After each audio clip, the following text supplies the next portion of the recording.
Hello everyone, it's Ray here from Sugar Plum Robin, back with a new podcast episode finally. I know it's been a really long time since I've podcasted and talked about my knitting and my crafting.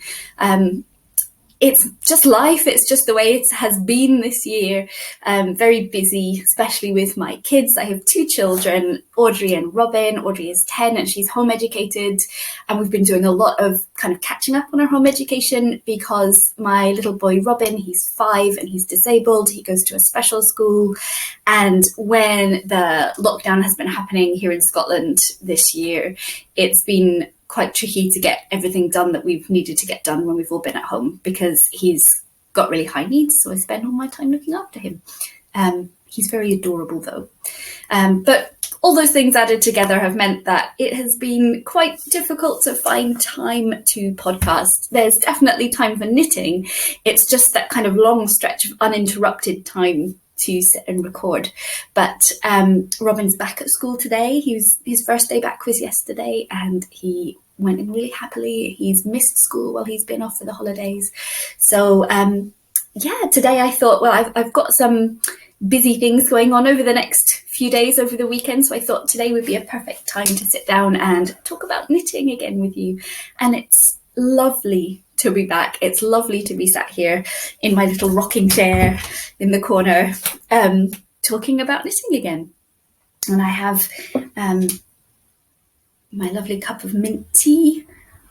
It smells lovely. It's a bit too hot to drink yet. And I hope you have something nice to drink and maybe some knitting to work on or some other crafty project. Let's get started. So, as you'll know if you've seen this podcast before, I'm a poet, and so I like to start and end each episode of the podcast with a poem. So I thought today I'd share a poem that I have written during the time we've all been away. And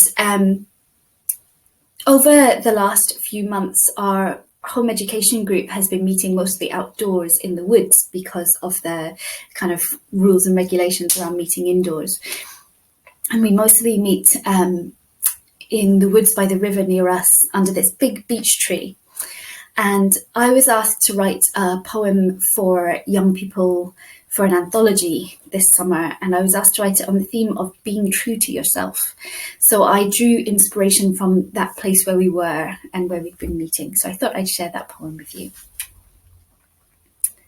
In the woods, a tree. By the river, a beech tree. With exposed roots, a tall beech tree. I wish I could be so fully myself as this tree is fully a tall beech tree.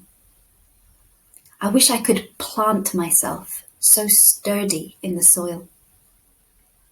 The tree is its own shape. Twisted and stooped, this tree is the shape of a beech tree. I wish I could be so fully my own shape. I wish I could rest easy on my own roots. I wish that when I laughed, the mast of my old self would fall and crunch underfoot all winter. By the stone beach, a beech tree. The tree asks no permission. The beech tree makes no apologies. The tall beech tree. It thinks in leaves and speaks in the movement of the leaves and says, I will take space from the air. I will take up space in the woods. I will open my arms wide. I will lose all I have and regain it. I will be nothing but myself. I am. I will grow. So that's my little poem to start us off. So I have a few finished objects to share with you. It's been such a long time that I have quite a few of them, or just a few. And then I have some works in progress to talk about. I've always got lots of works in progress, but I've just picked 3 to talk about today. And then I also have a bit of sewing to talk about. This dress, I guess we could call it the what I'm wearing section. This is one of my sewing projects. This is the washi dress pattern, which I found out about from Kia's bod. She made some beautiful versions of this dress, I think in linen, and I really wanted to be able to make them. And after a while of practicing my sewing, I felt like I could take on the project. So here it is, and I will try and shift around a bit to show you. It's got kind of an empire waist, this scoop neck. There's a version you can do with a keyhole neck and these little sleeves, and I've made it in this mushroom print. I absolutely love mushrooms. It's got at the back that what do you call it? Oh, the word's gone out of my head. Where it's all gathered up. I can't remember the word. I'll put it on the screen later because I'm sure I'll know it then. But where you sew with the elastic thread and then it gathers in. So that's what gives it this tightness, this kind of fitted bit here, and then it goes out loose again. And it's a really nice, simple pattern, even for a beginner like me to make. And I was really pleased to have made myself something which I can wear. And yeah, so I'm not going to talk too much about sewing until the end, and then I'm just going to share a bit because this is a knitting podcast and maybe you're just here for the knitting. But yeah, I thought I'd start with my washi dress with the mushrooms. So let's go into finished objects. My first finished object that I'd like to talk to you about today, I made quite soon after my previous episode, which was quite a while ago now. So this has actually seen a lot of wear. It's called Winter in the Apennines, the pattern, which is from, I think it's a Drops Design free pattern. I'll put the link in the description of this video if you'd like to make it. I modified it slightly. I think the original pattern, the way they've selected the colours and the yoke is slightly different.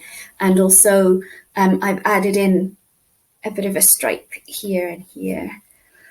Basically, I wanted the body to be a bit longer than what was called for in the pattern, but I wasn't sure I'd have enough of this kind of dark, deep, purpley red, kind of aubergine maroon yarn. So I wanted to add a bit of length. And so I did that with just adding in a stripe of the white and then the blue. So you might recognize this blue. I knitted a Christmas jumper for Audrey, my daughter, like a cardigan that was knit with this yarn. And this yarn is, I've written it down to make sure I don't get it wrong, Artisanal Aran. It's now alpaca yarn. Both of these colours are Artisanal Aran, and the little bit of white is just some drops nipple, which I had spare. So the Artisanal Aran is gorgeous, and I've had this in my stash for a really long time, but I didn't quite have enough of the blue for the cardigan that I made for Audrey. And so I contacted somebody on Ravelry who had some in their stash who said that they were prepared to sell some of it, and I asked to buy it, but then that person, I think she went into hospital for surgery and she's out now and fine, but basically I wasn't sure whether she would be sending the yarn or not, so I knitted up Audrey's cardigan without the extra ball, and then the extra ball of yarn came. So then I had this extra bit of yarn and I wanted to use it up. And I also had this kind of deep red, and I thought they didn't really go very well together, the two colours on their own. But once I added in this bit of white, I think it kind of pulls them together a bit. And they're both this kind of quite deep, rich, jewelly kind of colours. So they do go quite well. This has seen a lot of wear. I can try and put it on. You can see it on. I was really happy with the fit of this one, which is really nice. Especially, this is a bottom-up construction, so it's harder to try it on as you go, and it's never completely clear what the fit is going to be like when you're done. Yeah, this is it. So I can stand up and show you. Yeah, I'm really pleased with it. It's super warm, super soft. The alpaca is just luxurious against the skin. it was a really simple, quick knit. It was very mindless, especially for colour work. I mean, it was very simple colour work. There are, I think, a couple of rows where I had 3 colours to a row, and those are always a bit tricky. And I find that they always look a bit wobbly until it's blocked. But then they blocked out fine, and I think it looks really nice. And I wore it absolutely loads because Scotland is quite cold. Even in the late spring, it was quite cold, and I was wearing this jumper. It's been a bit too warm to wear it over the summer, but it's quickly getting colder again. So I'm sure it won't be long before I'm wearing this. So that's my winter in the Apennines jumper, which was a wonderful knit. I really, really enjoyed that. Just what I needed. That's that one. Then I wanted to make a jumper for Audrey. She had gone through on my Ravelry account and kind of bookmarked a pattern that she really wanted me to make for her. And she'd also picked out exactly what colours she wanted each section of it. It was a colour work jumper, and she picked out the colours she wanted each bit to be. So I thought that was super cute, and I don't know how long it will be, hopefully never, before she gets too big to want to wear my knitted things. So I ordered the yarn and started knitting it. So here it is. It is the Swashbuckle pattern, which is just lovely. Great fun. Perfect child's jumper. It's pirate themed, which Audrey loves, of course. She's exactly that kind of girl. It's got the bits that say yo-ho and the ships and the anchors. This was so much fun. I just loved every moment of it. And this is again in Drops Nepal. I've been using it for so much lately, mainly because it is really soft and squishy. I find even people, like sometimes children, can be a bit fussy about itchy wool, or wool they think is itchy. But this, it's so soft that you're never going to feel itchy from it. And also it's just really inexpensive and really easy for me to get hold of here. Even in the lockdown, I can order it and know that places will have it in stock. So, and it's got a big range of colours. So for that reason, I've been using it a lot lately. So this is the Swashbuckle sweater. The Swashbuckle sweater by Perfect Posies by Paige. What a lovely name. And I would definitely look for more of her designs, because this one is so great. It's exactly the kind of project I love. It's fun. It's got lots of colour work. It's absolutely addictive because you knit one section and you want to see what the next bit's going to look like, and you want to finish each bit to see what the colour work will be. I just love these anchors and the sailing ships.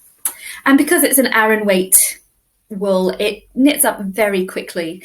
It's done in the round, so there's very little finishing, just lots of ends to weave in. But you can weave those as you go if you're good at that.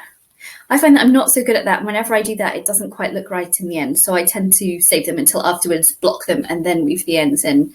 And I find they're just a bit sturdier that way. I really love this very deep blue colour. I don't suppose that my laptop camera is going to be able to pick it up very well, but it's this colour, I think it's called Ocean, and it's the dark blue, and it's a very deep colour with lots of green in it, a very peacocky blue, and I think it's really lovely. I would definitely like a jumper all in that one. And this colour is called Fog, this colour right here.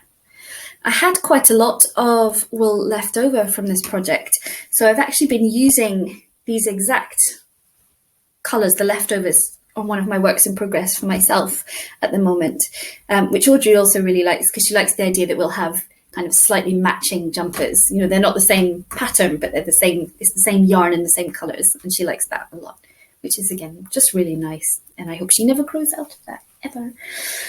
She looks gorgeous in this. I'm going to try and put a picture in, but if I don't manage to, again, I'm working on such a limited time for editing, then I will put links in the description to my Instagram where you can definitely see pictures on there. My Instagram is just sugarplumrobin, like here, and I just post knitting pictures, so it's a good place to go to see all my latest knitting stuff. So for the next work in progress, I'm going to have to just go and grab it from the corner. Just give me a second. Okay, my next work in progress is looking a little bit bedraggled and the worse for wear. As I said, we've been meeting up in the woods for our home education group.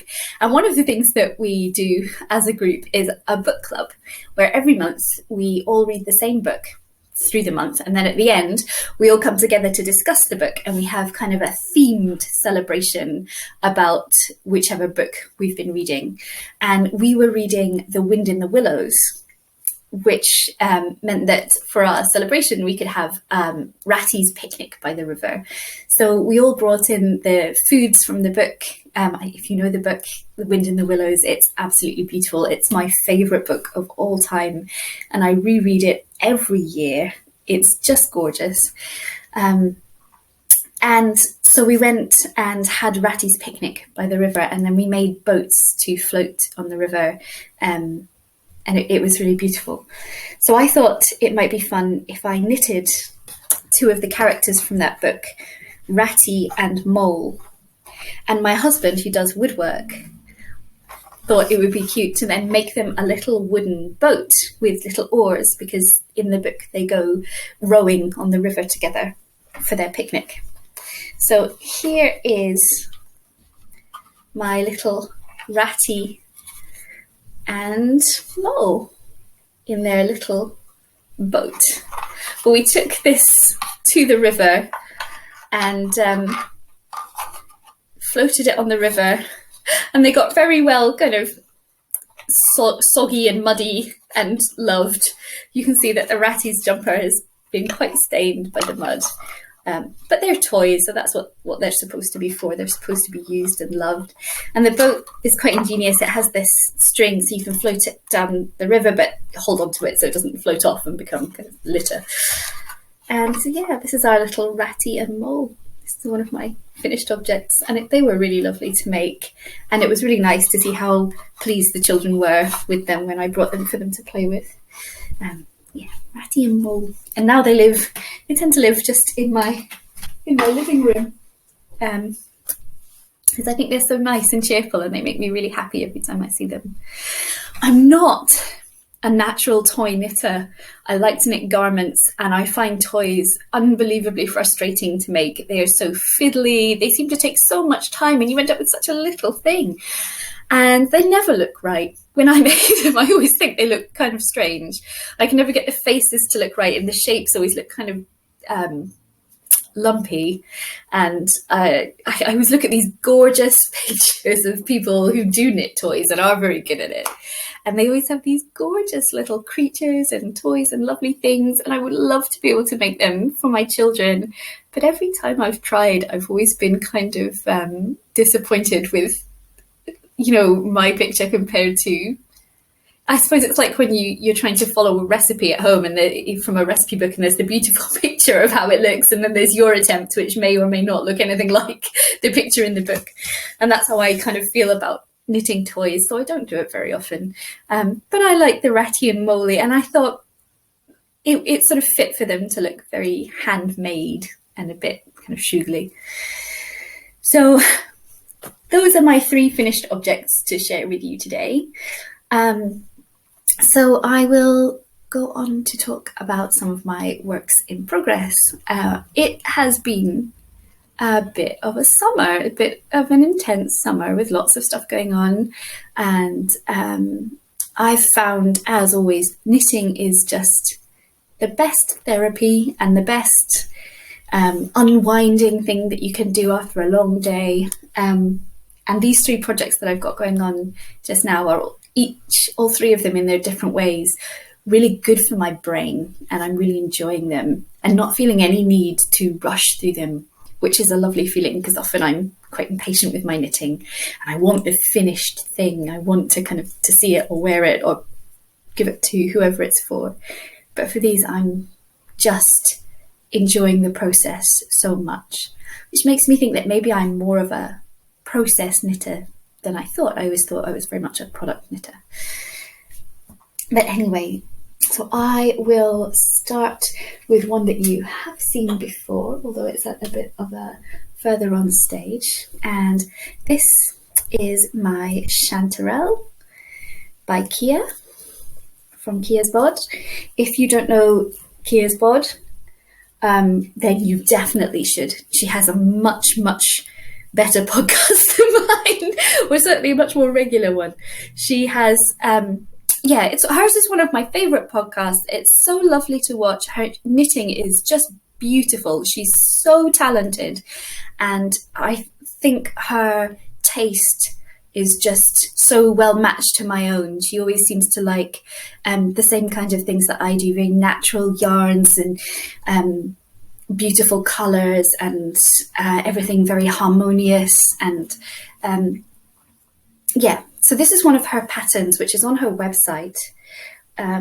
It's a free pattern.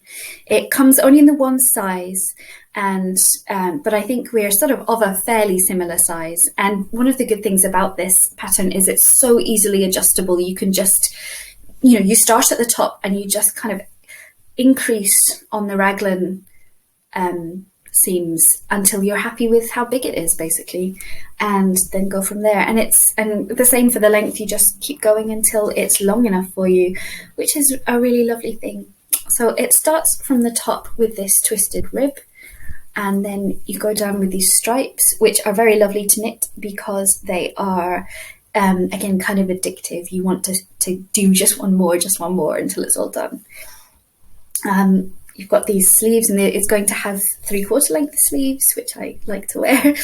And then at the bottom is this lace section, which I'm sort of midway through. And there's this beautiful section of colourwork, these colourwork flowers. And the lovely thing about the colourwork is that for most people, when you knit colourwork, you knit it at a slightly tighter gauge than just plain stockinette. So you've got the plain stockinette stripes and then the colourwork, which kind of just nips it in very slightly if you use the same size needles, to give it, again, a kind of slight empire waistline, which is very flattering and very comfortable.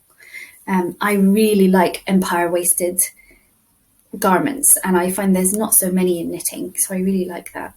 And this yarn, I think it's a bit blown out here, but the beautiful speckles on it, it's like a pale aqua blue, and the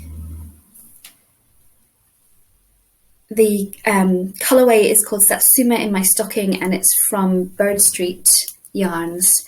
It was a little Christmas treat for myself. I ordered a couple of skeins of this. And you only need a couple of skeins in order to complete this. It's really, with the lace and the kind of 3/4 length sleeves, it's very light on yarn. It's 4-ply yarn. It's a hand-dyed superwash.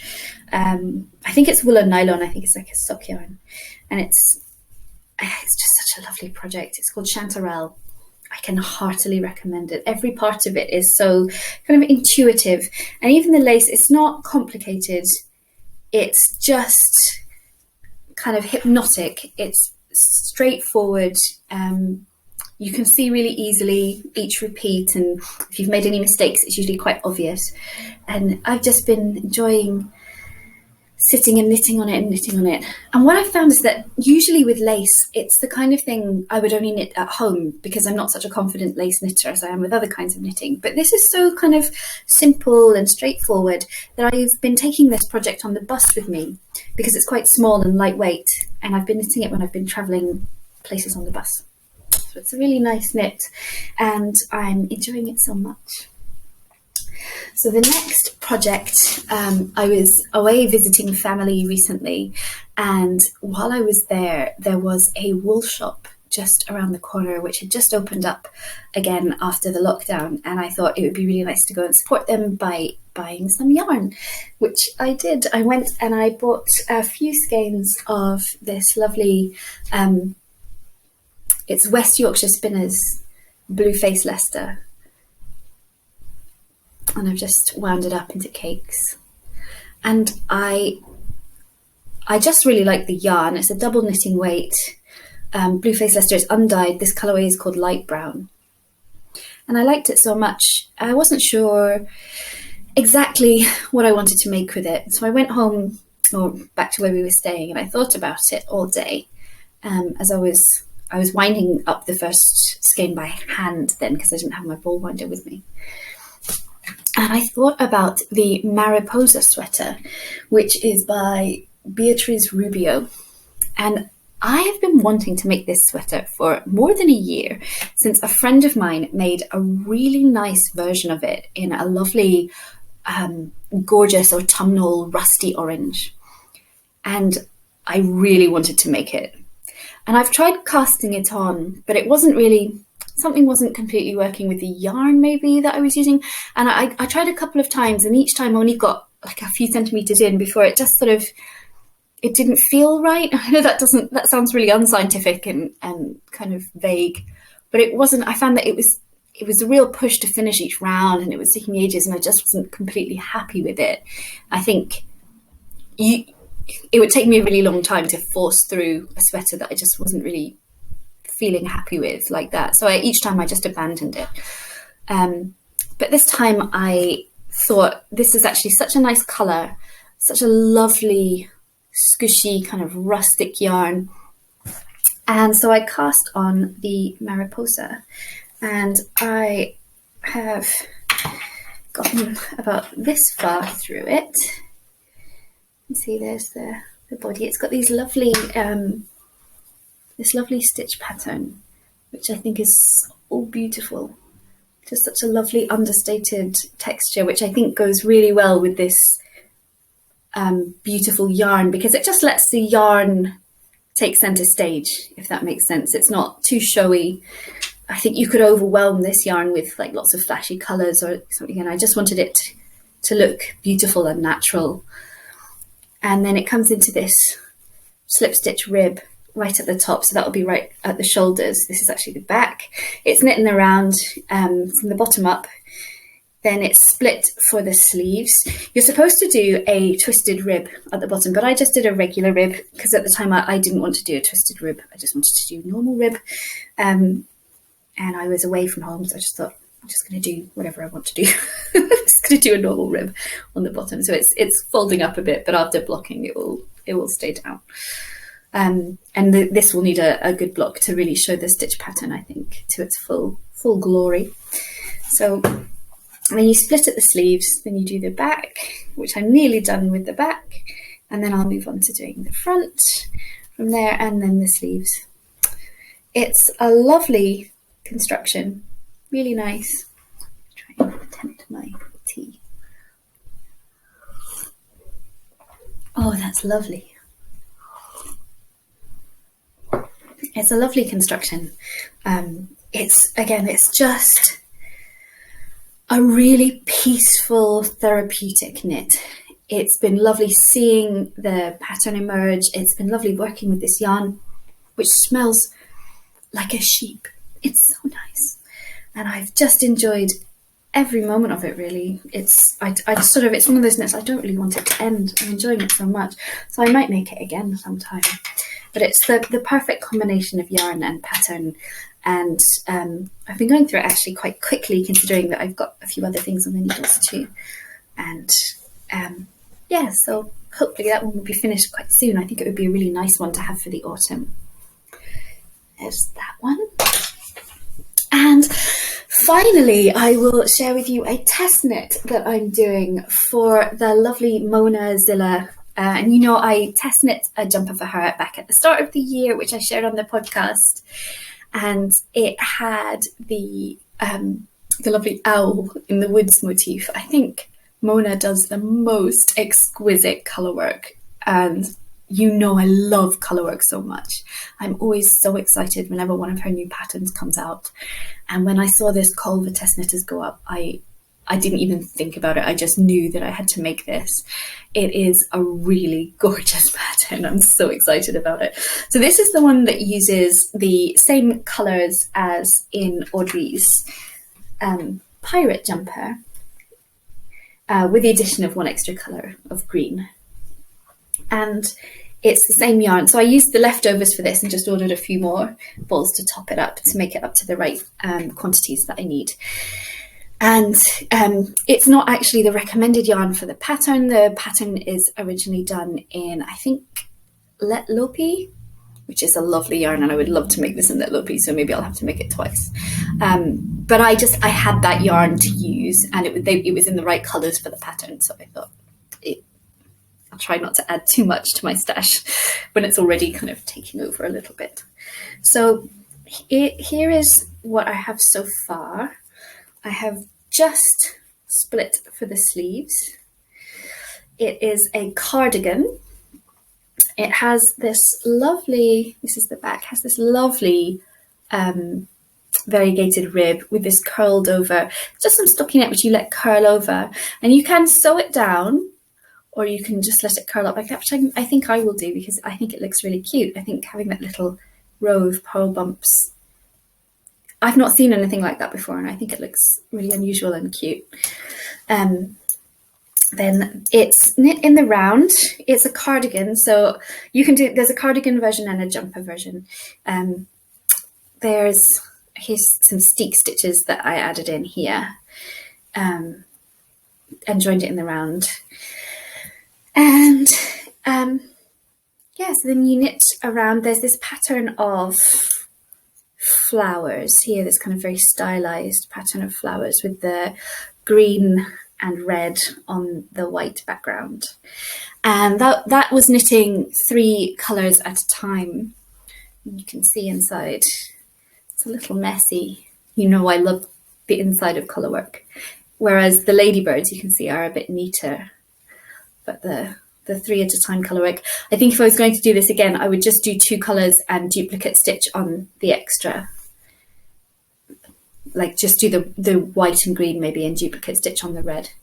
And then down here are the ladybirds, which use this dark blue and then the red. And again, I'm going to duplicate stitch on the spots, so I'm not doing 3 in a row colour work. And then there's embroidery to be done. I don't know, the contrast isn't great, so I don't know if you can see that there's white here, white and blue. And then there's embroidery that gets done around there to turn that into kind of, again, another flower motif, and some more embroidery up here, I think, as well. So I've just split for the sleeves. It's a very quick knit. I only cast this on maybe a week ago, and I've been working on other projects as well, so it goes very quickly. It's Aran weight. It's just really fun as well to see the colours emerging. Now it's quite plain down to the bottom and then the sleeves, but what I'm going to do is I'm going to knit just a little bit further, and then I'm going to block the colour work bit that I've got, because there's not further colour work, it's just plain from here. I'm going to block this section, get it looking nice, and then I can start working on the embroidery and the duplicate stitching while I'm working on knitting the body and the sleeves, which will give me a nice thing to do that's like alternating between knitting and embroidery, maybe for when my wrists are tired. And also it means I'm not leaving all the embroidery to be done right at the end, which is always then, it's a bit daunting because embroidery is not my natural craft. So this is my third whip, my third project. So that's all the knitting to talk to you about. I'm going to just briefly talk to you about sewing and then share another poem to finish. So I've been sewing a lot. I got my sewing machine for my birthday, as I mentioned way back in the previous episodes, and I've been sewing non-stop since then. I've been trying to learn. I've been trying to knit, sew new patterns which teach me new techniques, so that with everything I'm making, I'm learning something new. I'm making a lot of gifts. One of the things I've found is that once children reach a certain age, their clothes stop being so fun, and it's a bit sad. And I find, especially for girls, like my daughter's 10, but she tends to wear between 12 and 14-year-old size clothes, that the clothes, at least the affordable ones, stop being so cute and fun and start trying to be a bit too grown up, maybe. And they're often quite flimsy, not particularly well made, not particularly warm, not particularly sturdy, and often a bit kind of trashy. And my daughter just really doesn't like them, and she complains about them a lot, and she often wears boys' clothes, but even the boys' clothes, you get to a certain age and they're all just sort of khaki and black. And we were a bit fed up of it, and all she wanted was clothes that were well made enough that she could climb a tree in them and had some like fun colours or prints, or, you know. And her friends, they just, you know, they want woodland animals on their clothes. They don't want kind of slogans and glitter. So I've been making lots of cute kids' clothes for my daughter and my son and their friends, and I've been really loving that. And then I've also, my daughter's best friend, Madeline, really loves dolls and collects like beautiful dolls and dollhouse things. So I've been making some cute little dresses and accessories for her dolls, which I find is a really good way of practicing techniques without using too much kind of expensive fabric. So I thought I would just show you a dress that I've made for Audrey. Hold on, I'll get it. So as I said, I have been sewing a lot, and I have so many things that I could show you that I could just talk about it for hours and hours and keep showing you them, but I won't. So I just thought I would just show you this one for today, and maybe I'll show you other ones in future podcasts. If you'd be interested in that. I mean, if you wouldn't, or if you would, let me know in the comments if sewing is interesting to you to watch, or if it's not. I know that I quite like it when I see a bit of sewing in a knitting podcast, even before I started sewing. But this is the dress I made for Audrey. That's the front, and this is the back. It's got a kind of a slightly high-low hem, so that the hem is a bit lower at the back than it is at the front, but only by a little bit. You can kind of see that there. And it's in this lovely fox fabric. It's a bit summery, and soon it will be too cold for her to wear it. It's got this tie at the back there. It's lined in this fabric with mushrooms and foxes as well, which is the same as I've used for the ruffle at the bottom. And I made Audrey and Madeline matching versions of this same dress. Only Madeline's is made in this material with this one as the ruffle and the lining. So they're kind of the inverse of each other. And I made them for Audrey's birthday. Audrey's birthday was back in April. And because we were still in the lockdown, she was only allowed like one friend over at a time. So we had like a couple of days where we saw friends like around her birthday. And on one of the days we saw Madeline. And so I thought it would be nice for them both to have their matching dresses to wear. It's got an elasticated waistband here. It's a lovely pattern, and I've not written down the pattern, so I will make sure I either put it on screen or in the description. I found it's a really simple pattern. I've made a bunch of versions of this for like some of Audrey's little cousins, and it's such a nice sewing pattern for if you're not completely sure of the size of the person you're making it for. Because of the stretch here, it means it will fit quite a range of sizes. So that's really good. And it comes in 3 different lengths. It comes in a full long length, a shorter length, and a kind of version where it's even more high-low than this, where the back comes like down like a maxi dress and the front comes up to just below the knee. So yeah, this is one of Audrey's dresses that I've been sewing. I hope that you've been having a good time. I've missed you all. I've missed this. I've missed getting to chat about crafting and making, and I hope that you're doing really well and you're making lots of things. I've been loving watching all the knitting podcasts all through the times when I've been too busy to do it myself. It's been wonderful. My number one indulgence at the end of a long day is to sit down after the children are in bed and all my chores are done with my knitting and a podcast, and often I'm dozing off by the end of it, but I can hear Audrey running around. But yes, I will finish now with another poem. But just before I do, I would really love it if you could leave a comment on this video if you're watching it. I'm not sure if anybody's still watching, if you're still around or not. Maybe tell me some of the things you've been up to over the summer or the winter if you're in the Southern Hemisphere, and what you've been making, knitting, sewing, crocheting, anything. I would love to hear about what you're up to. I've missed you all. So since I showed a Wind in the Willows themed project, I thought I would read one of the poems from the Wind in the Willows.